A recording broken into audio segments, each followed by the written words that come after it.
Cette semaine, la Direction générale de l'armement, la DGA, célèbre ses 60 ans. Elle a été créée le 5 avril 1961 par le général de Gaulle, avec une mission fondatrice, doter la France de la dissuasion nucléaire. Cette mission a été étendue ensuite à l'équipement global de nos armées, avec les armements dont elles ont besoin. 60 ans plus tard, la DGA est incontournable, et beaucoup de nos partenaires internationaux nous l'envient. La DGA a aujourd'hui 4 grandes missions. D'abord, satisfaire les besoins des armées en équipement à un juste prix, en veillant à la pérennité en France des compétences industrielles. Et acheter un satellite ou un avion de chasse, par exemple, c'est compliqué. Ensuite, préparer le futur de nos systèmes de défense. Innover, développer les technologies de demain. Là aussi, imaginer les matériels dont nos armées auront besoin pour faire face aux menaces dans 15 ans, c'est un métier.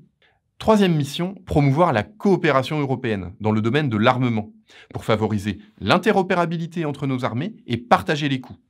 Travailler à plusieurs, cela nécessite du savoir-faire. Et enfin, accompagner les exportations de nos industriels de défense. Cela peut paraître paradoxal, mais sans exportation, il n'y a pas de souveraineté.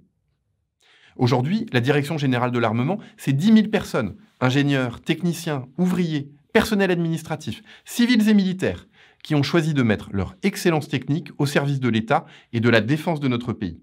Pour être concret, avant qu'un nouvel avion n'intègre nos armées, il aura été testé en vol par des ingénieurs pilotes d'essai de la DGA. Lorsqu'un nouveau véhicule blindé est développé, ce sont des personnels de la DGA qui testent son architecture, en le faisant rouler sur des pistes. Et bien avant de mettre un sous-marin à l'eau, ce sont encore des ingénieurs de la DGA qui auront conçu son hélice. Et à chaque fois, en lien très étroit avec les armées. C'est ça aussi l'équipe France.